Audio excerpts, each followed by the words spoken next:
శ్రీకాకుళం జిల్లాకు మూలపేట గ్రీన్ఫీల్డ్ పోర్ట్ని మంత్రి బీసీ జనార్దన్ రెడ్డి పరిశీలించారు.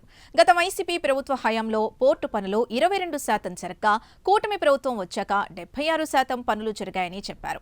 ఈ ఏడాది నవంబర్ నాటికి పనులు పూర్తి చేసి ప్రధాని మోదీ చేతుల మీదుగా ప్రారంభిస్తామని అన్నారు. ఈ పోర్టుతో 10,000 మందికి ఉపాధి దొరుకుతుందని మంత్రి తెలిపారు. శ్రీకాకుళం జిల్లాకే మణిహారము మూలపేట గ్రీన్ఫీల్డ్ పోర్టు ఇది గత ప్రభుత్వంలో దీన్ని శంకుస్థాపన చేసిన మాజీ ముఖ్యమంత్రి జగన్మోహన్ రెడ్డి, అలాగే కూటమి ప్రభుత్వం వచ్చిన 76% అయితే ఈ పోర్టు పనులు అనేవి నెరవేరుతున్నవని ఆర్ఎంపీ మినిస్టర్, వ్యవసాయ శాఖ మినిస్టర్ అయితే ఈరోజు ఇక్కడ పోర్టులో పరిశీలిస్తున్నారు. పరిశీలించిన ప్రధానంగా చూస్తున్నాం, పోర్టులో ప్రస్తుతానికి పోర్టులోనే ఉన్నాం. ఈ పోర్టు అయితే విదేశాల్లో వచ్చిన వ్యాపారాలకి అన్ని అందుబాటులో ఉంటుంది.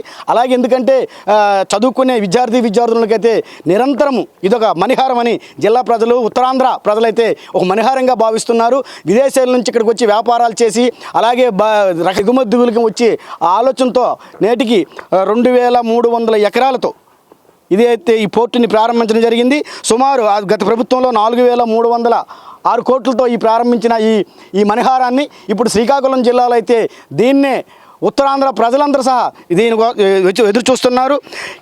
ప్రస్తుతం గత ప్రభుత్వం 22% పనులు ఏర్పాటు చేసింది. ఈ ప్రభుత్వం ఏర్పడిన వెంటనే 76% ఏర్పాటు చేసేవని మంత్రి అచ్చెన్నాయుడు చెప్తున్నారు. అదేవిధంగా ఈరోజు ఆర్ఎంపీ మినిస్టర్ పర్యవేక్షణలో అయితే మొత్తం పోర్టు అంతా పర్యవేక్షణ చేస్తున్నారు. మరి కొద్ది రోజుల్లో అయితే పోర్టును ప్రారంభిస్తాం, ఎటువంటి ఇబ్బందులు లేవు. ఈ పోర్టు అనేది జిల్లా వాసులకి, ఉత్తరాంధ్ర వాసులకి మణిహారంగా ఉంటుంది. ఈ పోర్టు ప్రాంతానికి అయితే విదేశీయులు అందరూ వచ్చి వ్యాపారాలు చేయడం అనేది సాగుతుంది. అలాగే ఈ ప్రతి కుటుంబానికి ఇక్కడ లైఫ్ లాంగ్ ఉండే ఈ పోర్టు అనేది ఇక్కడ ప్రస్తుతానికి అయితే కూటమి నాయకులు ఈరోజు పర్యవేక్షణ జరుగుతున్నారు. కూటమి నాయకులతో పాటు జిల్లా కలెక్టర్ సహా పర్యవేక్షణలో భాగస్వాములు అయినారు. అదేవిధంగా ఇక్కడైతే మూలపేట విష్ణుచక్రం ఉన్న గ్రామస్తులకి, ఆల్రెడీ విష్ణుచక్రం ఉన్న ప్రజలకైతే వేరే నౌపాడు ఆర్ఆర్ కాలనీ దగ్గరికి వాళ్ళకి ఇల్లు ప్లేస్లు ఇచ్చి దానికి సంబంధించిన డబ్బులు ఇచ్చి వాళ్ళనైతే అక్కడ గృహాలను ఏర్పాటు చేయడమే జరుగుతుంది. అదేవిధంగా మూలపేట గ్రామం ఉంది. మూలపేట గ్రామం మరికొద్ది రోజుల్లో ఇక్కడ నుంచి అదే ఆర్ఆర్ ప్యాకేజ్ కాలనీ దగ్గరికి అయితే తరలిస్తారు. ప్రధానంగా ఈరోజు మనం చూస్తున్నాం, మూలపేట అనేది శ్రీకాకుళం జిల్లా ఒక మణిహారం. ఈ మణిహారం అయితే ప్రతి ఒక్క కుటుంబానికి, చదువుకునే ప్రతి ఒక్క కుటుంబానికి సహా ఇక్కడ ఈ జిల్లా నుంచి ఏ ఒక్కరు సహా ఎటువంటి ఇబ్బందులు లేకుండా వేరే దేశాలకు కానీ వేరే రాష్ట్రాలకు కానీ వెళ్ళనివ్వకుండా వలసలకి ప్రధానంగా ఉన్న శ్రీకాకుళం జిల్లాలకి వలసలకి రూపురేఖలు మారుస్తామని ఈరోజు శ్రీకాకుళం జిల్లాలో కేంద్ర మంత్రి కానీ, రాష్ట్ర మంత్రి కానీ, కూటమి ప్రభుత్వం కానీ చెప్తుంది. ఎక్కడికి ఎల్లక్కల అవసరం లేదు. సుమారు ఇందులో 10,000 మంది వరకు ఇక్కడ ఉద్యోగాలు చేయొచ్చు. అంటే ఇంజనీర్లు కానీ, లేబర్ నుంచి కానీ, లేకపోతే రకరకాల వర్కర్ల నుంచి కానీ 10,000 మంది వరకు ఇక్కడ ఉద్యోగాలు చేసుకోవచ్చని కూటమి ప్రభుత్వం నాయకులు అయితే చెప్తున్నారు. మరికొద్ది రోజుల్లో ఈ మణిహారాన్ని అయితే ప్రభుత్వం మోడీ గారు, అమిత్ షా గారు, చంద్రబాబు నాయుడు చేతుల మీదుగా ఈ మణిహారాన్ని అయితే ప్రారంభించడం అనేది జరుగుతుంది.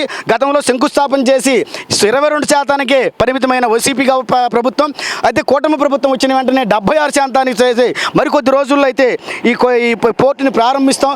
ఎటువంటి ఇబ్బందులు, లోటుపోట్లు లేకుండా ప్రజలందరూ సహకరిస్తున్నారు. వారికి మా ప్రత్యేక అభినందనలను చెప్తూ మంత్రి అచ్చెన్నాయుడు కానీ, ఆర్ఎంపీ మినిస్టర్ కానీ, అలాగే కేంద్ర మంత్రి రామ్మోహన్ నాయుడు కానీ ఈ పోర్టు అనేది ఈ జిల్లా విద్యార్థులకు మణిహారం అని వాళ్ళు చెప్తున్నారు. అలాగే కుటుంబ సభ్యులు సహా ఈ ప్రాంతానికి సంబంధించిన, శ్రీకాకుళం సంబంధించిన ప్రతి కుటుంబ సభ్యులందరూ అయితే ఇది మాకు రావడము చాలా సంతోషము, ఆనందంగా ఉందని వ్యక్తం చేస్తున్నారు. వీడియో జర్నలిస్ట్ నాగరాజుతో Balakrishna, prime 9, Mulapeta greenfield port, Srikakulam.